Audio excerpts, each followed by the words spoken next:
1절부터 11절까지 우리 합독하겠습니다. 만일 내게로 돌아와 내 계명을 지켜 행하면 너희 쫓긴 자가 하늘 끝에 있을지라도 내가 거기서부터 그들을 모아 내 이름을 두려고 택한 곳에 돌아오게 하리라 하신 말씀을 이제 청하건대 기억하옵소서. 이들은 주께서 일찍이 큰 권능과 강한 손으로 구속하신 주의 종들이요 주의 백성이니이다. 주여 구하옵니 귀를 기울이사 종의 기도와 주의 이름을 경외하기를 기뻐하는 종들의 기도를 들으시고 오늘 종이 형통하여 이 사람들 앞에서 은혜를 입게 하옵소서 하였나니 그때 내가 왕의 술관원이 되었었느니라. 아멘. 오늘 허락해 주신 말씀의 제목은 6.25 나라 사랑의 길이라 그런 제목입니다. 1951년 1월 3일 이른 새벽 한국전에 참여한 영국군 병사 데이비드라는 병사가 있었습니다. 이 병사는 나이가 많이 어린 나이였는데 그가 전투에 참가한 곳이 어디냐 하면 경기도 고양시 인근 들판에서 중공군과 대치하게 되었다고 합니다. 이 데이비드 그는 최전방 참호 속에 있었다고 합니다. 그런데 갑자기 그의 코앞에 어린 중공군 하나가 총을 들고 불쑥 나타났고 그는 무의식적으로 자기가 살기 위하여 총알을 당겼습니다. 적병의 몸이 그의 머리를 스치고 참호 속으로 뚝 떨어졌습니다. 이 영국 병사는 자기보다 더 어려 보이는 중공군 병사가 바로 자기 발 밑에서 신음하며 죽어가는 숨을 거두는 장면을 꼼짝하지 못하고 한참 지켜보았다고 합니다. 한국전이 끝난 후 그는 영국으로 돌아가 전역을 하게 되었습니다. 그러나 그는 매일 새벽마다 그 악몽에 시달리게 되었습니다. 전역한 지 여러 해가 지났는데 그는 밤마다 영국 자택 침실에서 그의 침실로 걸어오는 생생한 피 흘리는 그런 중공군 병사를 맞이하게 되었습니다. 그 일로 인하여 많은 질병을 겪게 되었고 그래서 이 데이비드는 이 중공군 병사의 방문을 자주 접하게 되었다고 합니다. 병원을 찾아 정신의과 의사는 그에게 이제 치료에 약을 많이 투여하고 애썼는데 진척이 없다. 당신에게 병을 치유할 수 있는 것은 당신이 그렇게 중공군을 죽인 그 한국 장소로 한번 가보시면 좋겠다. 이렇게 권유를 했습니다. 데이비드는 그가 기대할 수 없는 한국 땅이었기 때문에 가고 싶은 마음은 없었으나 그러나 자신의 육신이 너무 힘들었기 때문에 그는 마지못해 한국으로 이제 여행을 오게 되었습니다. 그가 생각했던 한국은 전혀 다른 세상이었다고 합니다. 그는 전쟁과 죽음, 배고픔과 전혀 다른 번영한 한국을 처음에 믿을 수 없을 정도로 발전한 모습에 놀랐다고 합니다. 그런데 그의 한국 방문 도중 하루는 벨트 바클이 이제 고장나 가죽 숙선집으로 들어갔다가 그가 한국 6.25 참전 용사임을 안 주인이 반갑게 이 데이비드에게 큰 절을 하면서 그리고 그 바클을 고쳐준 수선비를 받지 않았다고 합니다. 그 수선집을 나오던 데이비드는 그의 눈에 흐르는 눈물을 지체할 수가 없었다는 것입니다. 자신의 존재 깊은 곳에서 솟아나오는 뭉클한 감동과 함께 아하, 내가 이런 뿌듯한 그런 일을 했구나 하는 것을 그는 깨닫게 되었다는 것입니다. 내가 결코 헛된 일을 위해 이 땅에서 피 흘려 사온 것이 아니구나 확인하는 순간이었다고 합니다. 그리고 그 후 그의 환영에 나타났던 중공군은 더 이상 그의 꿈속에 나타나지 않았고 그를 괴롭히지 않았다고 합니다. 그리고 그는 더 타임지 기자와 인터뷰에서 한국 방문 경험 회고록을 이렇게 인터뷰에서 이야기하고 있습니다. 그는 기자에게 이렇게 반문합니다. 주는 것과 사랑하는 것 차이가 무엇인지 아느냐고. 그리고는 그가 이야기합니다. 주는 것과 그리고 사랑하는 것은 별 차이가 없습니다. 60년 전 나는 내 일생의 1년을 한국에서 바쳤지요. 나의 작은 공헌이 한국 사람들에게 어떤 도움이 될는지 나는 모르고 그렇게 전쟁에 참여했지요. 다시 찾은 한국을 돌아보며 환대를 받았습니다.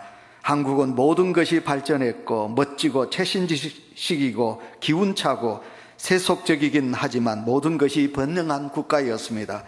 나는 한국 사람들에게 이렇게 말했습니다. 나한테 감사하지 마십시오. 내 일생을 가치 있는 일생으로 만들어준 것은 바로 한국 당신들 때문입니다. 이렇게 말했습니다. 오늘은 6월 국가보훈의 달이지요. 특별히 오늘 우리는 6월 21일 이번 주에 바로 6.25가 있는 주간입니다. 여러분 아셔야 합니다. 오늘은 우리가 참으로 뜻깊은 주일입니다. 본래 저는 광야 시리즈로 오늘 세 번째 말씀을 준비를 했습니다. 그러나 원래 우리는 6.25 70주년이 되는 뜻깊은 주일이기 때문에 저는 오늘 여러분들에게 6.25 나라 사랑의 길이라는 제목으로 말씀을 준비를 했습니다. 우리 민족사에 영원히 잊어야 잊을 수 없고 또 잊어서는 안 될 6.25 사변.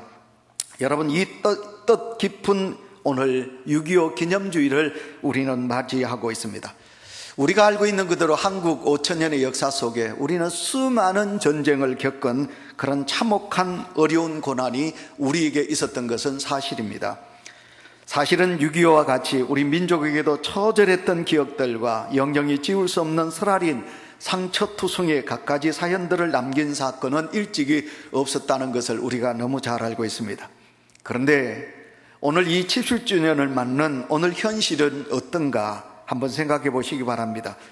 6.25에 대해서 무서운 전쟁을 까마득히 우리는 잊어버리고 6.25를 역사 속에 묻혀있는 비사로 여기며 너무 안일하고 나태한 가운데 살아가고 있다는 지적을 하지 않을 수 없습니다. 우리 민족에게 문제점이 있다면 여러분 듣기가 불편하겠지만 우리 민족은 쉽게 성격이 급하기 때문에 쉽게 흥분하고 그리고 또한 쉽게 잊어버리는 민족이 바로 우리 민족이라는 지적을 받고 있습니다. 지금은 전 국민의 80%가 전쟁을 겪지 않는 전후 세대임을 우리는 잘 알고 있습니다. 그러다 보니 우리는 6.25 동란을 겪지 않았기 때문에 우리는 너무 많이 6.25에 대해서 잊어버리고 살아간다는 안타까움과 그리고 실제적으로 6.25를 경험한 약 20%밖에 되지 않는 기성세대까지도 자꾸만 이 6.25를 머릿속에서 자녀들에게 말하지 아니하고 잊어가는 안타까움이 우리 속에 있다는 것입니다. 그래서 우리 예수 그리스도를 믿는 성도인 저와 여러분, 우리는 이 역사 속에 하나님의 구원의 역사가 있었던 6.25를 우리만이라도 더 기억하고 나라 사랑하는 마음으로 우리가 하나님 앞에 서야 된다 하는 마음으로 오늘도 제가 이 말씀을 드리고 있습니다. 이제 우리가 본문석으로 가면 느헤미야가 나옵니다. 우리는 느헤미야서를 잘 알고 있습니다. 또 느헤미야를 너무 잘 알고 있습니다. 느헤미야는 바벨론 나라에 잡혀갔던 그 유대인의 2세입니다. 그러나 그는 지금 그 유대 나라 그 2세로 바벨론 나라의 노예로 잡혀갔지만 그러나 그 바벨론 나라 수상궁에서 살 수 있는 그런 높은 지위를 가지고 있는 대단한 그런 사람이었습니다. 그는 이제 고국에 돌아가지 않아도 그 땅에서 열심히 잘 살 수 있는 느헤미야입니다.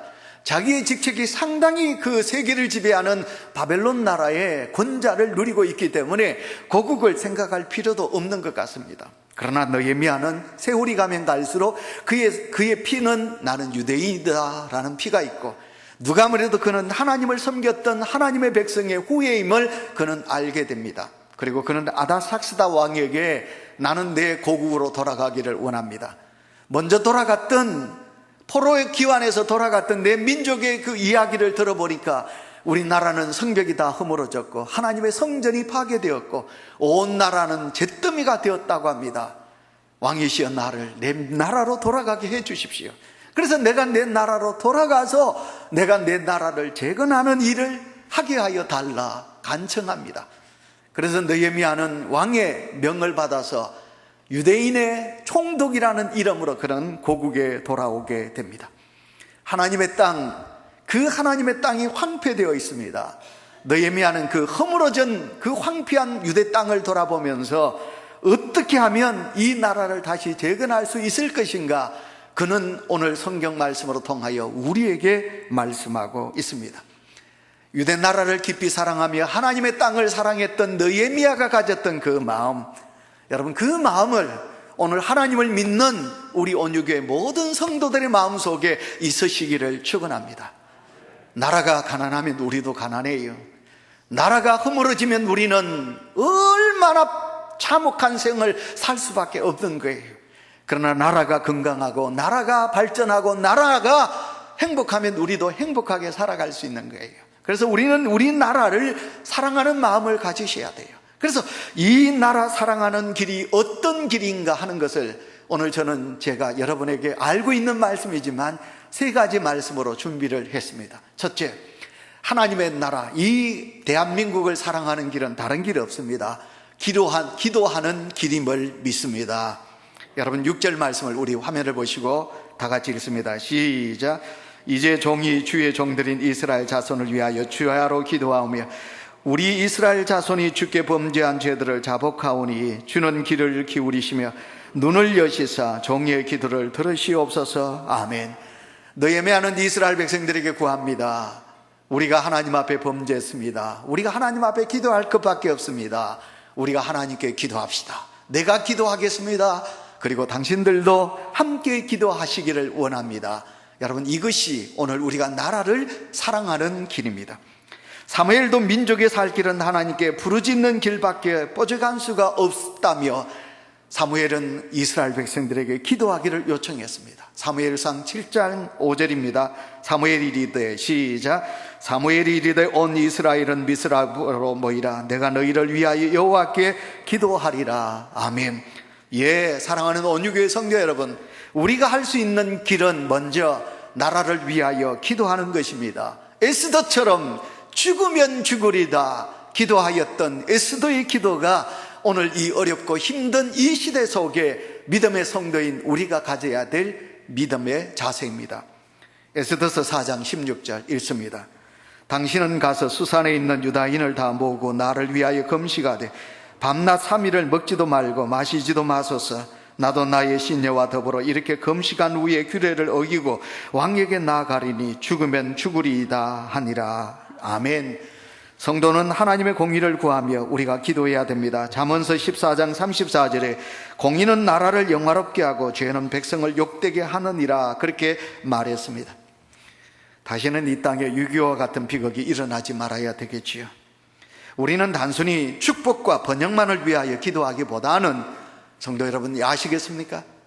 우리의 평안과 축복과 번영만을 위하여 기도하기보다는 우리는 이 땅의 백성들이 좀 더 공의를 구하며 더 이상 이 땅에 전쟁이 참혹한 전쟁이 일어나지 않도록 하나님 이 나라를 지금까지도 지켜주셨듯이 여호와여 지켜주시옵소서. 지켜주시옵소서. 우리 집사님도 해외를 자주 나갑니다만 저희들이 해외를 나가면요 항상 묻는 게 뭐냐 하면 전쟁이 일어나는 그 어려운 그 대한민국 그 땅에 여러분 그 땅에서 어떻게 사느냐, 그들이 이해할 수 없는 게 뭐라고 그럽니까? 한국 사람들은 그 북한 남북의 전쟁의 그 위협이 있는 그곳에서도 전혀 한국 사람은 전쟁에 대한 두려움 없이 살아간대요. 세계 모든 나라들은 이 땅을 바라보면서 가장 위험하고 가장 전쟁이 일어날 수 있는 그런 첫 번째 곳이 어디냐, 이 한반도라고 그러는 거예요.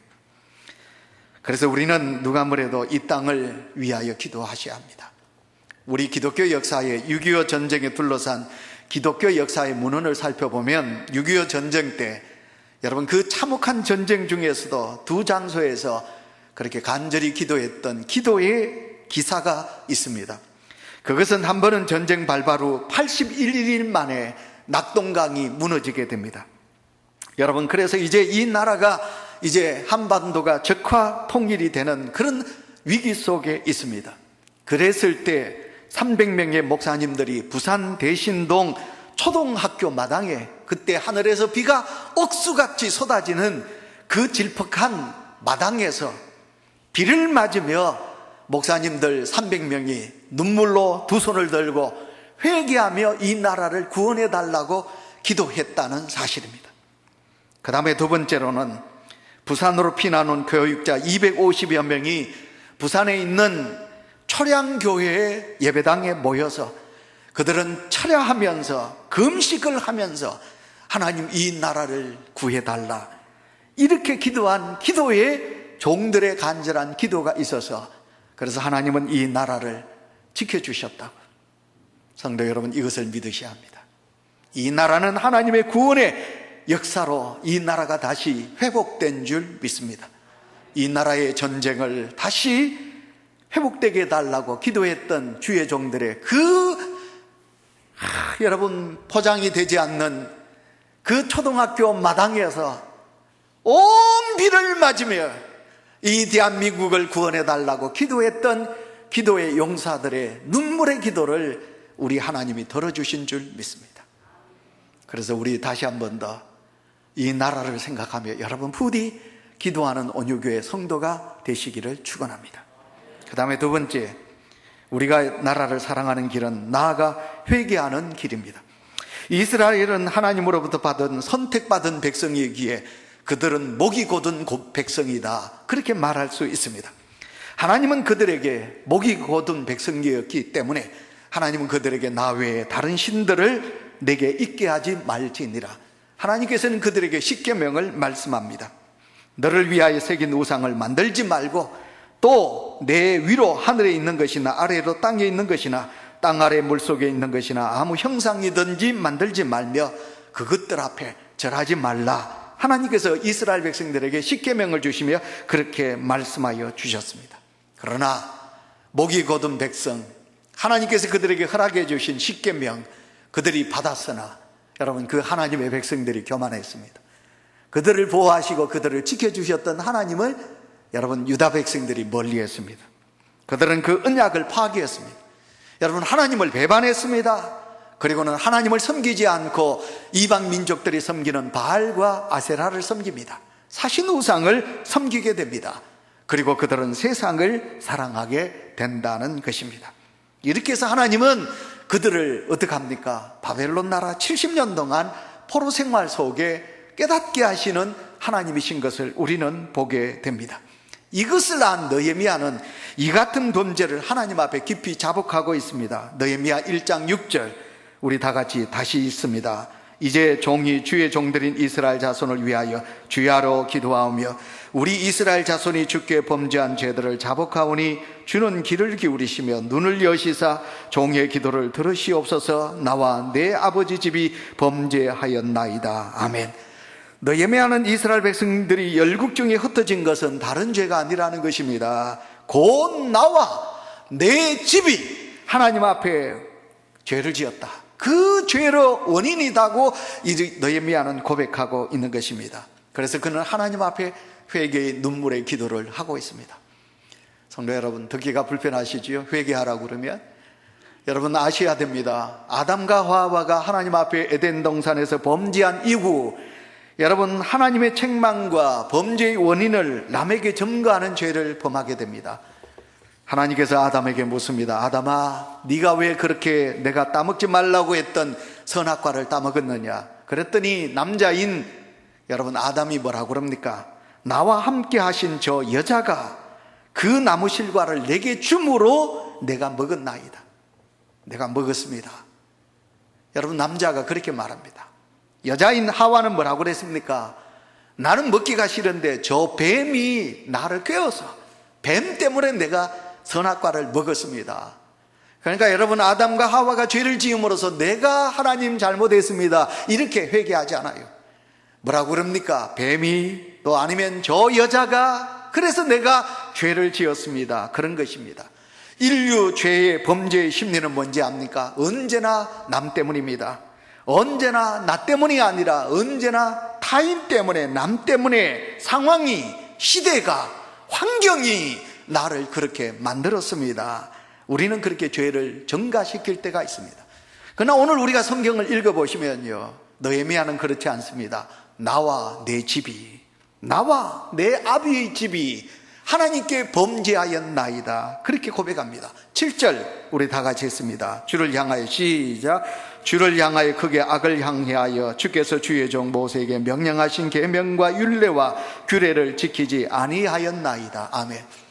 여러분 오늘 좀 제가 어려운 낱말을 이야기하겠습니다. 첫째, 여러분 7절을 보시면 제일 먼저 나오는 것이 뭔지 압니까? 하나님께서 우리에게 주신 계명이라 그렇게 말합니다. 여러분 계명이란 말은 히브리어 말로 미츠바라, 그렇게 미츠바라 이렇게 말합니다. 이건 뭘 말하느냐 하면 쉽게 말하면 십계명을 말합니다. 그러니까 계명, 하나님께서 허락해 주신 미츠바, 십계명을 말합니다. 예수님은 우리에게 말씀합니다. 하나님께서 우리에게 주신 계명을 지켜라. 그 하나님의 계명은 뭐냐? 그 하나님의 계명은 먼저 하나님을 사랑하는 것이고, 두 번째로 모든 백성을 이웃을 사랑하는 것이다. 하나님께서 그렇게 말씀하여 주셨습니다. 그래서 하나님의 사람은 누가 뭐래도 느헤미야서의 7절에 나오는 그대로 우리가 계명을 지키는 것, 십계명을 지키는 것입니다. 그 다음에 두 번째로 율례라 그렇게 말하고 있습니다. 율례란 말은 호크마는 은혜인데 호크라 이렇게 말합니다. 호크.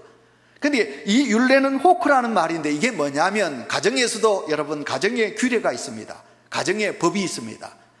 여러분 우리도 뭐 남성교 여전도에 규칙이 있습니다. 회칙이 있습니다. 우리 노예도 규칙이 있습니다. 그러니까 이건 호크입니다. 규례. 그러니까 이 규례가 뭐냐, 율례가 뭐냐, 바로 호크. 우리가 지켜야 될 가정적이나 사회적으로 우리가 가져야 될 그 어떤 법령, 그것을 가르쳐서 우리는 규례라 그렇게 말합니다. 먼저는 여러분 우리가 미tz바, 그것은 뭐냐면 계명, 십계명이고요. 작게는 율례라, 가정마다 사람들이 모이는 마다 우리가 지켜야 될 도리를 우리는 율례라 그렇게 말합니다. 한 가지가 더 있습니다. 그게 뭐냐면 세 번째, 규례라 그렇게 말하지요. 미스파트라 그렇게 말합니다. 이건 미스파트, 규례라 그렇게 말합니다. 이것은 뭐냐면 계명, 하나님의 말씀을 말하고 있습니다. 자, 이 모든 것을 우리가 지켜라. 근데 시편 119편 55절에 보시면 여러분, 시편에서 규례는 우리가 순종하고 지키며 나가는 것입니다. 시편 119편 55절에 여호와여, 내가 밤에 주의 이름을 기억하고 주의 법도를 지켰나이다. 내 소유는 이것이니 곧 주의 법도를 지키는 것이니이다. 아멘. 성도일수록 우리는 법을 지켜야 합니다. 성도일수록 우리는 하나님 앞에 믿음으로 우리가 하나님께서 말씀하신 규례와 율례와 법도를 우리는 지켜야 됩니다. 그런데 하나님의 사람들이, 하나님은 오늘 새벽에도 제가 그런 말씀을 드렸는데, 하나님은 사랑이시니 우리가 잘못해도 하나님은 봐주시고, 이래도 하나님은 용서해 주시고, 이렇게 해도 우리 하나님은 다 봐주신다. 그래서 예수 믿는 성도가 원칙이 무너져가고 있습니다. 지켜야 될 도리를 지키지 않고 있습니다. 그래서 오늘 느헤미야는 누가 뭐래도 나와 내 집이, 아비 집이 어땠습니까? 하나님의 법도와 율례와 규례를 지키지 못했다. 그래서 우리는 죄인입니다. 느헤미야는 그렇게 고백해요. 오늘도 우리가 어떻게 눈에 보이는 그런 큰 죄를 짓지는 아니겠습니다. 그러나 내 마음으로 또 하나님께서 우리에게 주신 십계명을 비롯한 여러 규례들을 생각하면 내가 하나님의 법대로 살지 못하는 거예요. 이 대한민국을 보시기 바랍니다. 우리 민족을 보시기 바랍니다. 이 민족이 살 길은 하나님의 뜻 속에서 하나님의 법도와 규례를 지키며 나가야 하는데, 그렇지 못할 때가 너무 많이 있습니다. 예수님은 우리에게 말씀하셨습니다. 성도야, 너희는 세상의 빛이다. 성도야, 너희는 세상의 소금이다. 내가 세상 사람들이 너희를 본다. 너희는 높은 언덕 위에 있는 등대와 같다. 그래서 너희는 높은 언덕 위에 있는 등대이기 때문에 세상 사람들이 너희를 잘 본다. 그렇기 때문에 너희들은 그 세상 사람들보다 너희는 빛이 되고 소금이 되어야 한다. 그런데 오늘 우리는 그렇지 못하고 오늘도 세상 사람들보다 더 우리가 부족하게 살아갈 때가 참 많이 있습니다. 그래서 오늘도 하나님께서 허락해 주신 말씀을 생각하며 우리가 하나님 앞에 회개하는 것입니다. 그래야만이 우리나라가 살 길이다, 그런 것입니다. 그 다음에 세 번째, 우리나라가 살 길은 무엇이냐? 여호와만 섬기며 여호와께 도움을 구하며 여호와와 동행하는 삶이, 그 길이 우리 속에 있어야 된다는 것입니다. 4절 다 같이 읽습니다. 내가 이 말을 듣고 앉아서 울고 수일 동안 슬퍼하며 하늘의 하나님 앞에 금식하며 기도하여. 아멘. 기도하여 회개하는 삶은 오직 여호와만 섬기겠다는 마음입니다. 이제 화면에 보시면 여호수아, 여러분 24장 14절부터 긴 절규가 나오고 있습니다. 이스라엘 백성들이 가나안 땅에 들어갔습니다. 그랬는데 그들이 하나님의 은혜로 가나안 땅에 들어간 하나님의 은혜를 저버립니다. 세상에 살거든요. 풍요의 세상에 살거든요. 그러니까 그들이 어떻게 합니까? 하나님을 저버리고 바알을 섬겨요. 여호수아가 이제 생명이 다해갑니다. 죽을 날이 가까웠습니다. 그런데 하나님의 백성들이 하나님을 버리고 우상을 섬기고 세상을 사랑하는 모습을 보며 여호수아가 이스라엘 백성들에게 마지막 설교가 뭐냐면, 어찌하여 너희를 인도한 여호와 하나님을 너희가 저버리고 있느냐? 왜 너희가 하나님을 섬기지 않고 있느냐? 여호와를 섬겨라. 나와 내 집은 오직 여호와만 섬기겠다. 그렇게 여호수아가 이스라엘 백성들에게 마지막 말을 하게 됩니다. 성도 여러분, 그렇습니다. 지금 이때일수록 우리는 예수님 잘 믿으셔야 합니다. 오늘 느헤미야가 고백했던 그대로 나와 내 집, 나와 내 아비 집이 범죄했다. 하나님 앞에 우리가 그렇게 믿음으로 서셔야 합니다. 자, 여러분, 좀 듣기 힘든 말씀이지만 제가 좀 더 하겠습니다. 아모스로 돌아가겠습니다. 아모스 5장 4절 다 같이 읽습니다. 시작. 여호와께서 이스라엘 족속에게 이와 같이 말씀하시기를 너희는 나를 찾으라 그리하면 살리라. 6절입니다. 너희는 여호와를 찾으라 그리하면 살리라. 아멘. 저도 오늘 이제 아침에 잠깐 새벽기도 갔다 와가 좀 쉴까 그랬더니 우리 장모님이 전화를 하셨어요. 그 장모님이 나가는 교회 목사님이 뭐 여러 가지 질병으로 병원에 입원하셨대요.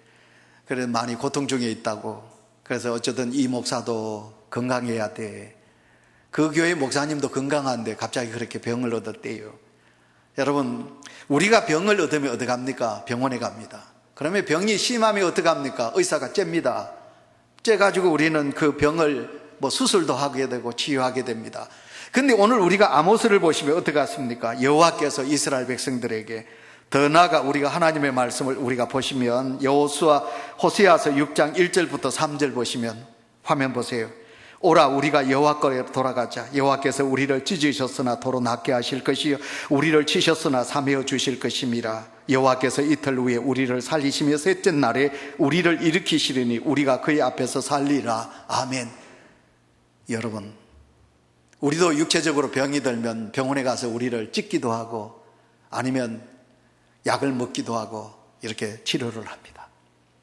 이 땅이 하나님 보시기에 하나님이 어떻게 해서 세워주신 나라인데, 그래서 제가 하나님 앞에 기도할 때마다 하나님, 우리나라가 어떻게 해서 하나님께서 구원해 주신 나라인데, 여러분 이 땅에 150년 전에 여러분 선교사들요, 미국의 박사들입니다, 엘리트들입니다, 의사들입니다, 학교 교사들입니다. 그 미국 땅에 영국 땅에 그런 좋은 자리 다 버리고 이 땅을, 이 작은 조선을 살리기 위하여 하나님이 불러주셨고, 그들은 이 땅에 와서 아내도 죽고 자기도 죽고 자식, 어린 자식들도 죽고, 어떻게 해서 하나님께서 이 땅을 구원해 주신 나라인데, 6.25 사변 아까도 이야기했습니다. 어떻게 해서 하나님이 이 나라를 여러분 이렇게 세워준 나라인데, 그런데 이 나라가 병이 들었습니다. 여러분, 이 나라가 하나님을 멀리했습니다. 하나님이 싫어하는 죄를 짓고 있습니다. 하나님보다 돈을 더 사랑하고 있습니다. 하나님의 말씀을 외면하고 있습니다. 성도들이 빛과 소금의 역할을 감당하지 못하고 있습니다. 그래서 오늘 호세아서 6장 1절에 3절에 보시면 하나님께서는 여호와께로 돌아오지 않는 그 백성을 어떻게 하셨습니까? 찢으신다고 하셨습니다. 그리고는 어떻게 하십니까? 도로 낫게 하실 것이라고 하셨습니다. 사며 주실 것이라고 말씀하고 있습니다. 하나님께서 이 땅에 매를 드신 거지요. 저는 1998년 IMF 다 하나님의 뜻이라고 생각합니다. 1998년 IMF가 이 땅에 일어나게 된 원인이 2만 불이 시작될 때 우리는 한국교회가 하나님을 멀리한 것입니다. 하나님의 백성들이 하나님을 멀리한 것입니다. IMF를 이 땅에 주신 것은 다 하나님께서 이 땅을 치시는 하나님의 막대기라고 생각합니다. 자, 그러면 오늘 여러분, 우리 이 2020년 코로나19가 왜 일어나고 있을까? 왜 잠재되지 않고 자꾸만 이 코로나19 바이러스가 번지고 있을까? 아직도 하나님의 사람들이 하나님 앞에 바로 서지 못한 연고가 아니겠는가? 어떤 사람이, 신학자가 이렇게 말하더라고요. 여러분, 하나님이 치시는 징계면 여러분 그 백신이 잘 개발되지 않는데요. 왜? 하나님이 고치실 수 있으니까, 하나님만이 하실 수 있는 일이니까 인간으로서는 못 된다는 거예요. 그래서 오늘도 우리는 예수 잘 믿으셔야 합니다. 그냥 예수 믿으시면 안 됩니다. 여러분, 여호수아와 같이 이스라엘 백성들을 모아놓고 나와 내 집은 오직 여호와만 섬기겠노라. 그러니 너희들도 여호와만 섬겨라 라고 외쳤던 여호수아의 고백이 우리 사랑하는 성도들에게도 자녀들에게도 있어야 된다는 것입니다. 우리 하나님은 우리를 찢으셨으나 우리를 도로 낫게 하실 하나님이십니다. 우리를 고쳐주실 하나님이신 줄 믿습니다. 의사가 환자의 병든 부위를 수술하는 것은 환자를 죽이려고 하는 것이 아니라 환자를 살리기 위함이듯이, 하나님께서도 오늘도 우리를 징계하시는 이유는 우리를 사랑하셔서 우리를 고치시고 회복시키기 위함이 하나님의 뜻이라는 것입니다. 그래서 이 민족이 살 길은 다른 게 아닙니다. 우리 민족이 살 길은 오직 하나님 앞에 기도하고 하나님께 나아가는 길임을 믿습니다.